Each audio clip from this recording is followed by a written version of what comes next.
Hoardganize Podcast. I am your host, professional organizer Rachel Seavey, and it's time to get organized.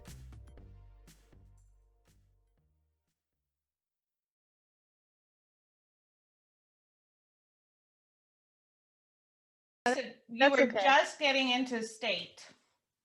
Yeah. No, I was saying that during the Tony Robbins event, which was intense, Wow, there was this day collectors. dedicated Wasn't that especially an to amazing interview with experiencing the state. Sophia And it was out in the interesting because Mediterranean? I Last did week get we into spoke the with state. her, And of course, I was and thinking I know a about a lot lot of of you things found in my her life very because, relatable. And as hopefully I you feel was the saying, same way this on hoarding this is week's episode. like Please feel blocking free to send things. me comments. Make But sure you're when I was in subscribed. that state, And feel free to email me at our I new felt that this was not even a hoardganize at problem gmail.com anymore, email and I address. have felt that in Until certain next time, moments. collectors, and remember, It's just, happiness is a I place think between sometimes it's too hard. little I'm and trying too to find a way much. to word it. It's hard to get into the state, I'm not sure if it's hard to even want to get into the state, or to know how, or to think that you can get into the state. um it feels sometimes when I'm feeling very exhausted and very depressed, it's like I don't have the energy to bring myself to get into the state, if that makes sense. It does. It does. And I think a lot of us feel like that. Like, who wants to fake it when they're feeling down in the dumps? But I think you probably learned some tools on how to get yourself up and get moving. You know, sometimes it's music or activity or diet, Mm-hmm. and just knowing that you're able to change states, quickly, Yeah, I think is helpful. yeah, it is, yes. And you can go in maybe even with a silly state of mind or something that's not appropriate, something that's counterintuitive, and kind of just look at it from a different point of view. So if you were to get a knock at the door right now and you open it up and it's you, would you invite them in? You mean if it's It's me, it's yes, you. but It's you. But okay, and so but you've never been to the house before. Do you think that you would be judgmental of the way that your house is right now? well, I'm not sure I'm doing this right, because if it's me, I know so much how this is painful and how this is, that I know not to, I wouldn't judge somebody else. And like, if it's me entering into a house, and Mm-hmm. I would never judge anybody else. I judge myself. I feel a lot of shame and a lot of But you wouldn't um judge anybody else. no. So how can you not judge yourself as much? Yeah. Because I think a lot of it, and a lot of us do it in just different ways, is we put this pressure on ourselves that without it there, no one else really cares. Hmm. You Yeah. know? And I just think it's interesting that you would not be judgmental and you'd be understanding and supportive and a friend to yourself. And it's interesting that I went, like, this was before the virus. I went to a friend's house who has a similar situation, and she also has 10 cats, which I don't have, which make a little bit more chaos, if you want, because it's an apartment with 10 cats. And I went to help her, and like, she was and I was like absolutely not, how can I say, I was very relaxed, and I could actually focus because it was not my stuff, and I knew what she was going through. So I knew that if I, like, she allowed me to touch the stuff because she knew that I knew. But I knew that when she was saying things that for me didn't make sense, to say like, no, I want to keep that, because I knew what was going on, and I was like, fine, I just wanted to help her and not but it's really hard to do that for myself. Yeah. And I think that's a big hurdle for you. And for a lot of Mhm. people, it's just being supportive to yourself while you're going through Yeah. something hard. And also, I think that when I was there with her, of course, I didn't have any attachment to anything, right? Because it was not my Yeah. there was, and so I could see things differently, and although I could understand, and I can touch something and feel like, oh no, this is because 10 years ago, and I don't know. And so Yeah. I have, yeah, Yeah. No, and it's much easier for me as well going into people's home. I have no attachment to any of their items, so it's easy to say, why don't you do this or that? What I found that helps specifically with items that are sentimental or you feel attached to are first off displaying them if that's appropriate, or actually using them if you're mm-hmm, able to.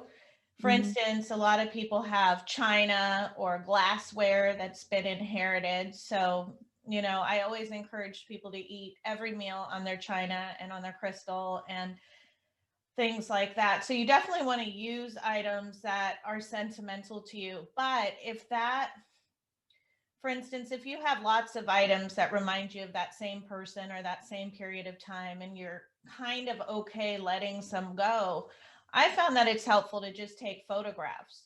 Whether you go yeah, back to them or not, at least you feel like if you had to see the item again, you totally could. mm-hmm, So that's helpful for people, especially with things like, oh, I have a lot of my mom's clothing and it doesn't fit me, and it's nice but it's not really my style, but it reminds me of my mom. mm-hmm, So you're crafty, maybe making something out of a couple pieces, photographing the rest, letting it go. But I think it helps people, especially people that have a hard time letting go of sentimental items, taking that photo. Just just so you have it at hand if you miss that item again.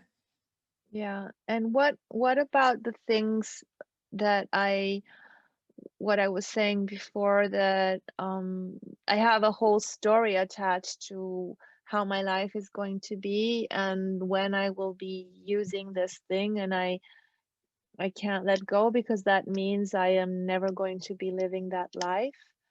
I know that it may sound strange, but No, no. I mean, I think people, even something as simple as hanging on to jeans that are smaller because you really hope and wish that you're going to get smaller, lose some weight yeah, in the future. And so, and then yeah, you're like, well, if I get rid of them now, then that's just giving myself permission to just never get down to that size. So I know that you yeah, realize, I know that that there's something holding you back there. And I would suggest that either if it's something that's easy to replace and it's something that you don't really see yourself doing in the very near future, you might want to donate it. If you have the time, I know you're busy, try. Can you do any of these things or be that person now, even when you have clutter? no, I don't feel like, because like certain things are, when you mentioned sewing, I don't Mhm. have the space to be sewing, and so that's one example. Or like you mentioned clothes that are like, when, because I gained weight, and that's another example, so I can't fit into them. Or like other things that I feel, because that's part of the loop, I feel that I can't do certain things because of the clutter, and so um yeah, So you're waiting until the clutter is gone. I yeah. understand the sewing. Do you feel like you have just an overabundance of fabric and sewing stuff? Well, I don't know. The fact is that the flat is small, and so like that's back to the my wish, my goal. I would love to have a room for doing my crafts, and I don't have it because I have a bedroom and a living room. And and the living room is like, um it's hard to have everything inside, and so maybe I probably have too much fabric for my space, Mhm. and yeah, but I still feel like, oh, but I don't want to let go because I didn't really get the chance to try to see if I can do something with it. Yeah. Yeah, that's tough if you don't have the space. Is there any way that you could not have the perfect space, but a makeshift space? I mean, how big are the things that you're sewing Um, theoretically? well, I would like to make some some vintage dresses. That would be my goal, but I'm not there yet. Do you Actually, I'm have not. a Uh, table that you could use for something like that, or a spare bed, or I have a or table in my living room which is completely disproportionate, and I bought it because I wanted to use it for sewing. It's a huge table which Mhm. takes up to which is not like normally in this kind of flat one would take a small table, like, but I bought it because I wanted it for sewing. So it's except that it's full of things on top and under, Yeah, and yeah, so yeah. Well, I don't know how realistic it is for you to be moving immediately or having a space no, room for no, it's sewing, not. but it'd be fun if you could somehow play with that stuff, you know? That way you feel like it's not being neglected. Because if you've got that kind of skill, maybe it'll bring you a lot of joy to do the vintage dresses, or maybe you won't enjoy it at all and decide that that's not something you want to do. Hmm. Um, I wouldn't worry so much about the sewing unless you're tripping and falling over it and it's a safety hazard. You know, maybe you'll be able to clear enough space where it won't be the perfect sewing room, but it'll be Hmm. enough for you to do something you enjoy while you're decluttering. Hmm. You know, I think a lot of people wait to enjoy their life until they're organized. And that's just, not living. Yeah, that's exactly what I do, Rachel. Because I feel like when we were like you're saying about sewing, I feel like there's something inside of me like, oh, you're kidding me? You want to start sewing? You have to fix this house, you have to do this, like you don't have the time, you can't, like I feel guilty if I think about doing that. God forbid Um you sew instead of declutter. yeah. I think there has to be a happy balance because then there isn't really any motivation to declutter, you know? So I That's think if you yeah. maybe even if you keep all your sewing stuff and your goal is to clear the clutter off of the table or an under or just organize it better, or I think you have to be realistic with your space right now, Yeah. and then eventually you'll move. But right now, I think that will help you. And with clothing that's too small, do you have a lot of clothing that's too small? Yes. Okay. Yeah. And do you think realistically you're going to get down to the smallest size that you have? I'm still hoping.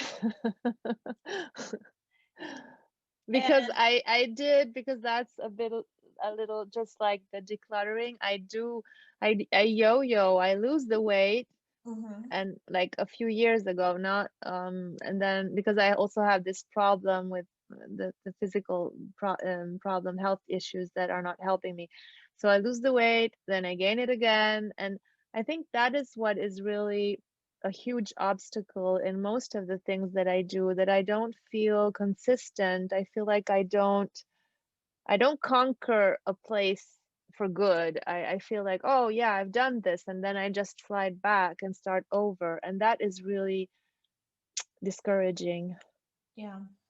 It's definitely part of the process, especially if you're decluttering, trying to eat better, exercising. It's a Yeah, lot. Yeah, yeah. it's a lot. But I definitely think that once you lose that weight, do you think those would be your go-to clothing items? Um, Do you love them? Are they, expensive or designer, or are there some of them where you think that you probably wouldn't even like them if you were the same size? like I feel like I don't even know anymore at the moment. I feel like I'm a bit even disconnected from what I would really like. I'm having like because I feel like, oh, I want to be able to try them on and see how I feel, and maybe if I have a different life, see what I feel like it's been. Yeah, I'm sometimes I feel confused about even knowing anymore what I like. Hmm. Yeah, and what your style is, and Yeah, yeah, yeah. yeah, I think that, I mean, we all go through that. It's not, is it stuff that's easy to replace that would be more worth your space to do sewing, for instance, than to, be storing small jeans? What would make it worth your while to get rid of some stuff and make space? Yeah, I think what would make it worth it is that if I have an organized closet, what I can actually dress better, because now it's like such chaos that I can't even find stuff. So then I just put whatever with whatever. And if there was more space and there it was better organized, I could actually see and find what I want to wear. So that would already be a good thing. Yeah. Do you think that's realistic? Do you think you have time to go through the items in your closet and make? Well, I again, I have, if nothing comes in the way, I have like the next days, and there is also Monday is a holiday, so I have the next 3 days that I can dedicate to this, and then like I have a very busy week again. Mhm. So I was like planning to get back onto it. Have you decided where you want to start in your closet? Um, I no, Okay. in the bedroom, like where the clothes are. Yeah. Okay. Mhm. Sometimes I'll recommend to start actually in the closet first with the stuff that's hanging so that you have room for stuff that's in your bedroom or on the floor or on the bed. Um, Okay. do you feel like there's stuff in that's hanging there that you could revisit or review? Yeah, I actually, I think that since there is kind of, because sometimes what happens also is that it gets so messy that I can't reach the drawers or the hanging space. So the drawers are actually empty, some of them, and there's some hanging space that I kind of saw that is empty, but there's such a mess in front of it that I can't reach it. Hmm. So I could like mm, use like reorganize the drawers and the hanging space and start using them actually. Is it enough stuff where you could just move it out of the way? I know that's counterintuitive to not deal with it, but just to move it out of the way so you can reach everything. The Um, stuff that's blocking. oh yeah, Yeah, it's just temporary. yeah. I think maybe I can just start in a space and just move like from there, like get clear the space in front of it and then move from there. Yeah, and start from one side of the closet to the other. And then I personally don't, especially if you're crunched for time and you're already overwhelmed. I mean, it's not a perfect world, so I wouldn't pull everything out. I know some people recommend to pull everything out and deep clean the closet and all that stuff. And maybe you could do that another time. Hmm.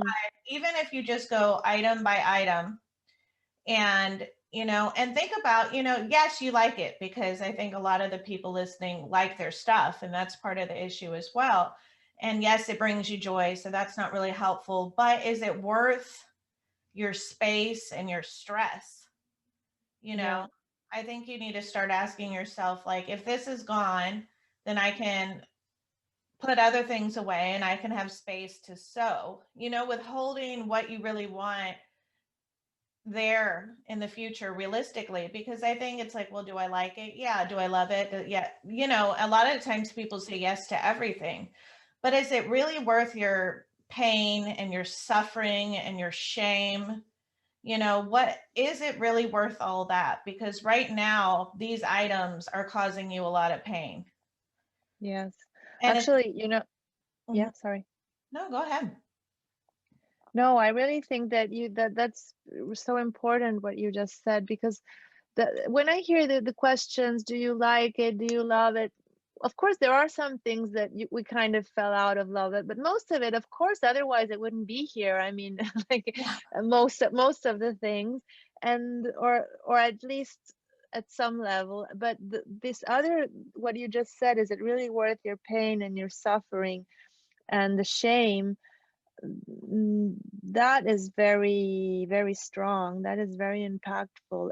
And still, the thing that makes me feel a bit um that is that, even though I'm listening, I'm thinking about this question, and like that part of me would want to say, no, of course it's not worth it. I should just let go of a ton of stuff, Mhm. and I still feel it's going to be difficult. And that's a bit strange to me. Like, right? Like, how can it still be difficult if it's causing me um so much pain and shame? Um Well, like maybe I, you're I afraid yeah. you'll do it again. And so why go through all the effort? Mm, I don't know, but if it's things like black pants or a, skirt or something that's totally easy to replace in the future when you yeah, lose the weight, I'd say get rid of it. yeah, If it's your mother's, the hand-me-down thing, of course, keep it if you love it. And it's a hard decision for you. But things like, jeans, or I'd say things that you can easily replace would be a good place to start. And I know it's hard because they cost money, mm-hmm, but I really think just keep asking yourself, is this pair of jeans or this tennis shoe that I rarely wear, I mean, are they really worth my suffering? Because it's these little guys that are really the ones that are causing me pain. mm-hmm, Because I think you'll yeah, always have a lot of stuff. I don't think it's about having, because you like sewing, you like, and you're in a small space, but being able to find things is what's important, and having it organized. But I don't yeah. think, maybe some people are afraid that it'll be too scarce. Maybe you've gotten comfortable with all the stuff around you. So I don't know. That has happened to me once, that I actually had cleared the house a lot and it was really nice, and I just felt even more lonely. Yeah. I could feel it. I felt, wow, and now what? It's like, and that was like a moment I was aware of that. I felt like there was something that made me feel more lonely. Yes. So that's Yeah. true what you're saying. Yes. But there is a happy balance. I think there'll be some culprits in your closet that are causing you some backlog that you really don't need. And you'd Yeah. be surprised at how many just hangers without something on them. That space, once you pull all the hangers that are empty, if you have some, that, you know, creates some space. And they have things, the thin hangers, the slimline hangers. I mean, there's all sorts of ways that you can organize in a smaller space and still have a good amount of stuff where you don't feel scarce. Mm-hmm. I think a lot of people think it's either one way or the other. Either it's a total mess or it's perfectly organized. Mm-hmm. And I think there's just totally a happy balance somewhere where you can sew, you can have clothing that you love, you can do all the things you want and not feel scarce or alone. Mm-hmm. And it's scary. Change is scary. You're committing, You've made a commitment. Now you actually have to follow through. That's scary. I mean, fear is something that definitely holds people back, Yeah. Yeah. you It know. does. So is there anything that you would like to work on? Would it be your closet over the weekend, or even putting Yeah. together, one bag for donation, or do you feel like you could commit to something? Yeah. I want to work on in the bedroom with the clothes in the bedroom. And I had started, and I have two bags, like, because what I don't, tell me if this is like a good a good thing. I just, since I didn't want to stop and agonize too much, I have two bags of maybe things Mhm. that I didn't want to agonize and make a final decision, because I thought that would stop my momentum of doing all the rest. And I just said, okay, I'm just going to throw them in this bag and I'll get back to them later. And so I didn't fully commit to letting go of all of that stuff, but I'm sure that at least half of it I can let go of. And I thought that maybe it makes more sense, because if I really stop and struggle too much with the decision, I feel like I'm gonna get stuck again. And so I don't know, I just put them in this maybe bag. I don't know. Yeah. Do you have a definite bag, or anything that you're just like, oh, I hate this sweater. It never looked good on me? Do you have because maybes are fine. And I have a suggestion for maybes, but if there's a definite, like you served your time, but now it's not flattering anymore, or just somebody like that you can say, I definitely want to give you away. Yeah, I will do. I think they got mixed up while I was doing the process, but I will separate Yeah, even the going yeah. forward, because Yeah. then you might have less maybes and less things. But if you really can't make a decision, I would just keep doing what you're doing. And because those are the guys that you're kind of on the fence about. Mm-hmm. So that just shows a lot to me, that those are already, lined up to be out the door at some point. So what you could even do is wait a couple of weeks Mm. and see if you even miss those items. Yeah. Cover them with something. Don't go into those bags, or even a month, if that makes you feel better. And if you haven't looked at them, thought about them, felt guilty about them, it's kind of a brave thing to do, but just get rid of them without going through it Yeah, again. because I also think that if I put them in the maybe, that means that there's already something that I'm like, I don't really Exactly. need. Yeah. So I Yeah. think it's a great step. And whatever, to me, that is just one step closer to donation. And so Yeah. at least you're weeding out the stuff that isn't like, oh my God, this is such a great, whatever it is. You're weeding out all the stuff that isn't a top level Mm. liking to your preference. Yeah. Yeah. And you can either go through it again once you're done with the whole thing, or like I said, you can just kind of ignore it for a month, see if if you miss anything. A lot of people don't miss anything once it's gone. Mm-hmm. Yeah.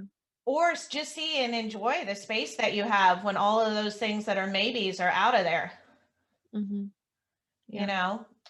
And you'll be making a definitive decision if you go that route, because then it's kind of over and done with. You don't have to keep revisiting it and feeling the guilt and the should I keep it, should I.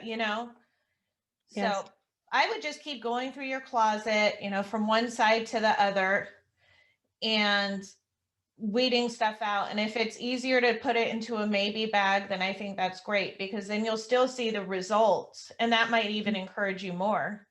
Mm-hmm. Yes. And so you're going to do that this weekend? Yeah. And not for my purposes, but even for your own, I would suggest taking some before and after and during photos, even if you never Mm. look at them again. But you might feel like, oh, I haven't done anything. And then you look back to 3 weeks prior and you go, well, actually, I've done a lot. Yeah. It's hard to see your progress when you're in the thick of it. Yeah, that's true. Yes, I will do that. Thank you. Great. Well, do you feel like you have anything else you want to share? Any? It's okay if you Um, don't. mm, I don't know. I think at the moment because yeah, there's a lot going on and inside. I just feel like um some yeah, sometimes it's hard to describe, I think, to somebody for somebody who doesn't live this or doesn't or like you or somebody who is not like you that really knows what's going on. It's just very hard to describe why is this even a problem. And I think, and also it's hard to describe the level of how much it can impact one's life with shame, with isolation, with like it's really very painful. And I think a lot of people don't, and I don't blame them, but I think they don't get it. And yeah, so it's, and I understand that it can be hard to to understand because if you don't go through it. But yeah, I just wanted to say that. Yeah, I always kind of imagine it as like the feeling of dread. I don't Yeah. know.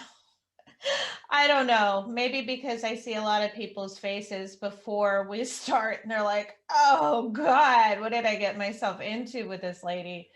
But it's overwhelming and scary, and it's something that you can easily, once if you backslide or if life happens and you don't get to things right away, you can easily feel like you've failed.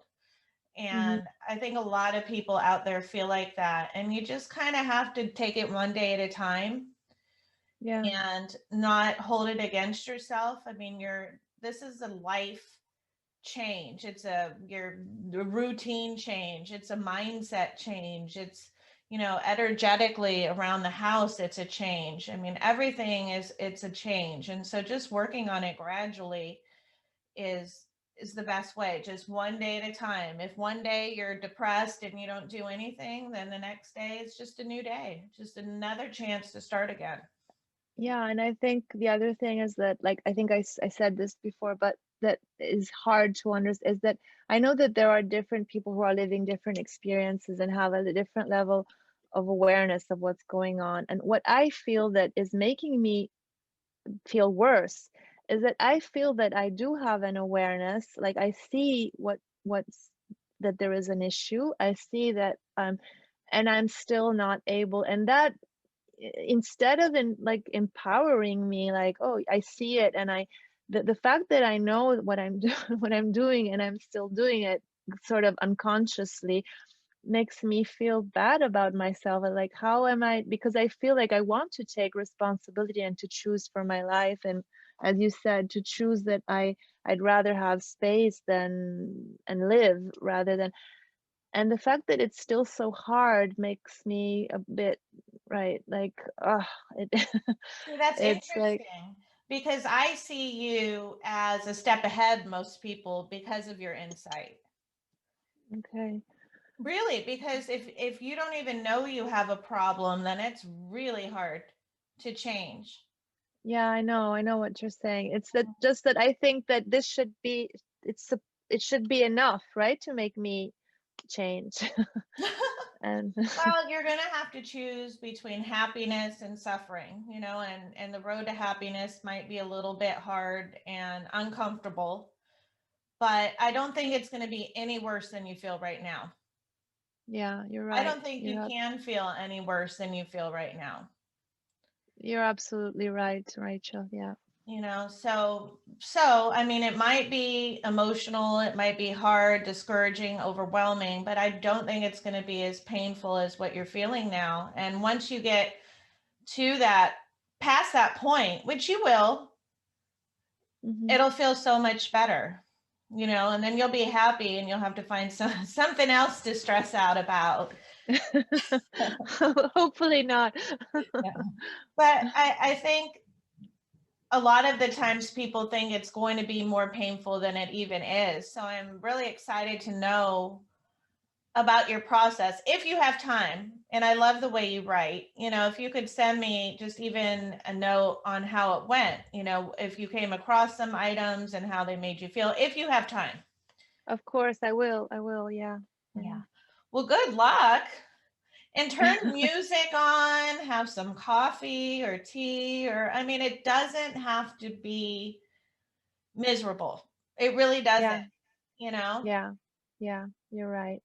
Yeah. And try and have fun with it. I mean, I think the less of a task it is and the more of just something it is that you're trying to do, it'll be fun. I think you can make it more fun than it is now, even with just music or podcast or, somebody that's motivational in the background. I think a lot can be Hmm. said about having music or TV or something uplifting going on in the background while you're decluttering. Yeah. Okay. I will think about that. Yeah, and definitely take pictures. And also another important thing that I don't know if I pointed this out.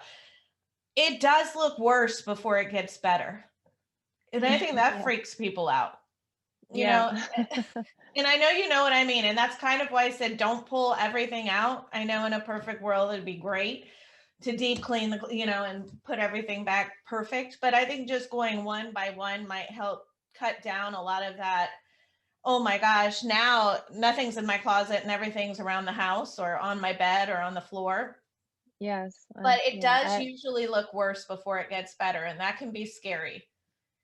Yeah, I I have to know. hold people's hands. No, I have, it's something I tell people in person a lot because they go, "Oh my gosh, now it looks even worse." And it's like, "Well, yeah, because we've pulled everything out of your kitchen so that we could clean your your drawers and things." But yeah, it looks pretty scary right now. And so that can be really discouraging if you're not with a team or somebody saying that's okay, we're going to make it good, don't worry, so I know that a lot of people say pull everything out, but I think for us, it's probably easier to just go one by one. Yeah, I agree. And also, I wanted to say about the thing that you mentioned. I don't remember if it was last podcast or the one before about the body doubling, that it's like that you were setting up also the group, and that it's I think it helps to like to know, like, even now that we're talking, even if I am alone in the room, but I think like I still have the energy of like as if you were kind of with me, and it really helps because there's something about feeling alone in front of the stuff that is scary, which I know can again can be strange for someone who doesn't know this, but yeah, it's Yeah, no, I think ultimately it'd be super cool if I could connect people to support each other as peers somehow. And so hopefully the Facebook group, because it's private and you have to enter in some information, I want it to be somewhere where people feel safe and they're not exposed either, because Facebook can be such a public thing. But yeah, of course. I really think it would be cool, or even if I, at some point, during the month or during the week, was just live or available to go through my stuff. I mean, I always have stuff to go through, and Mm-hmm. at the same time as other people, because, it's always fun to do something with somebody, especially if they're not judgmental. Yeah, yeah, Yeah. that's true. Yeah. So that would be neat. And I really enjoyed having you on the show. I think a lot of people are going to feel like they relate to you. And it's just nice to know that you're not the only one that feels overwhelmed in this world Yeah. with stuff. And good Yeah. luck. I'm super excited for your closet. Yeah, I'm excited too. I'm also anxious, but that's part of it. I know. Yeah, And it I'm doesn't have really, to be perfect at all. yeah, yeah, Yeah, the goal is just to make some space so that you can do things you enjoy. yeah. And I wanted to say really, Rachel, thank you very much. I'm so grateful for your time, for like your the way you are so welcoming Aw, and non-judgmental and so you. kind and warm, and it's really helpful. And I'm looking Aw, forward to connect with you again. likewise. Thank you so much. Wow, wow, wow, collectors. Wasn't that an amazing interview with Sophia out in the Mediterranean? Last week, we spoke with her, and I know a lot of you found her very relatable. And hopefully you feel the same way on this week's episode. Please feel free to send me comments. Make sure you're subscribed. And feel free to email me at our new hoardganize@gmail.com email address. Until next time, collectors, and remember, happiness is a place between too little and too much.